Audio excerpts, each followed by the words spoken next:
New Year's Eve occupies an uneasy position in literature. It presents itself as a threshold, a moment heavy with expectation, yet it arrives without the moral authority that usually justifies such attention. Unlike Christmas, which carries inherited obligations, memory, judgment, charity, New Year's Eve offers almost nothing in return. No doctrine, no narrative of redemption, just a number about to change. That emptiness is not a failure of imagination. It is the holiday's function. New Year's Eve is not about what has been done. It is about what one hopes time itself will quietly erase. This is why literature so often treats the night not as a beginning, but as a moment of exposure. It reveals how deeply human beings want chronology to perform moral labor on their behalf. The calendar turns. Perhaps the self will follow. Literature, far less sentimental about time, approaches this belief with skepticism that borders on hostility. At its surface, New Year's Eve is an unreliable promise. Dig deeper, and the question becomes harder to avoid. Why do human beings keep needing unreliable promises at all? The fantasy at the heart of the night is the reset, the belief that causality can be interrupted by ritual, that the past can be abandoned rather than confronted. Resolutions are made not because the self has changed, but because the year has. The logic is almost embarrassingly thin, and yet it persists. I will be different soon, because time itself is about to move. Literature recognizes this maneuver instantly.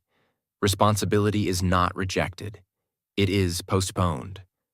Ethical effort is relocated into the future, where it can feel sincere without being tested. One does not change. One prepares to change. Intention replaces transformation.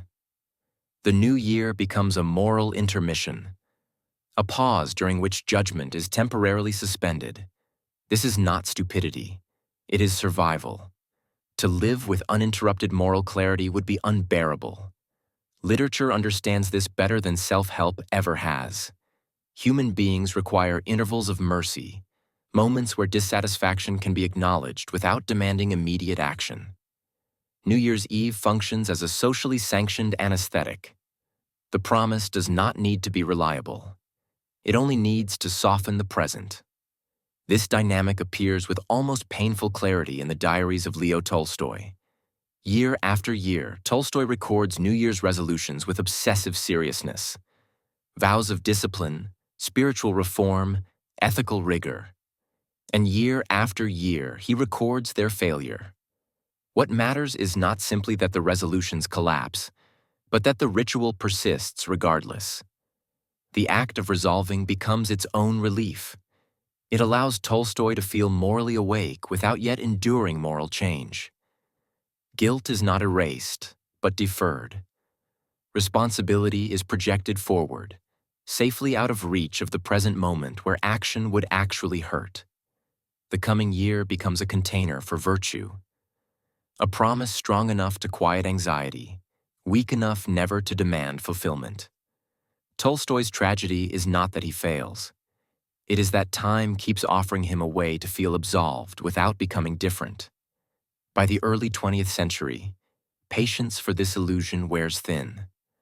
Writers shaped by modernism grow openly suspicious of the idea that time carries meaning in itself. In the diaries and fiction of Virginia Woolf, consciousness flows continuously, largely indifferent to external markers. The clock strikes midnight. Interior life does not respond. For Woolf, New Year's Eve is not hopeful. It is faintly embarrassing. A public insistence that a number can do what attention and honesty have not. It reduces lived duration, memory, grief, longing to spectacle. Midnight arrives, the year changes, and whatever was unresolved before remains unresolved after. What Woolf exposes is not merely the emptiness of the ritual, but the cruelty of its promise. New Year's Eve demands optimism while offering no mechanism for change. It insists on rupture from a mind acutely aware of continuity. In this sense, the holiday is not harmless. It is philosophically vulgar. This skepticism hardens further in social novels, where the New Year logic becomes performative. In The Great Gatsby, the calendar itself is almost irrelevant. What matters is the structure of endless beginning. Gatsby lives entirely in the future tense. Reinvention is perpetual.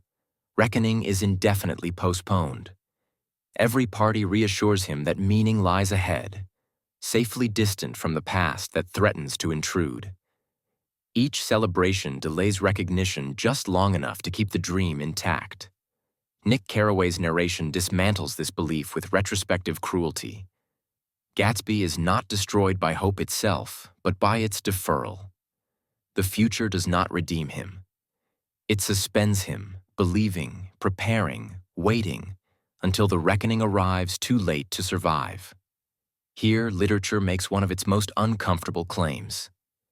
Hope, when untethered from present action, becomes a method of avoidance. It protects the self from clarity. The promise does not need to be true. It only needs to delay.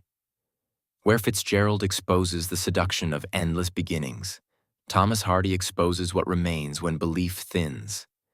In Hardy's work, the turning of the year is not invigorating but depleting. Another year has passed. Opportunities have narrowed. Time has not healed. It has worn things down. Hardy does not mock New Year's Eve. He simply refuses to console. The ritual persists, but optimism has become habit rather than conviction. The future offers no correction, only continuation. Across these writers, a pattern emerges. New Year's Eve is psychologically necessary but morally unreliable. Literature distrusts it not because people are foolish to want beginnings, but because beginnings have been mistaken for solutions. And here, the deeper implication finally comes into view. Without illusions of later, many people would collapse under the weight of now. Literature knows this and still refuses to lie.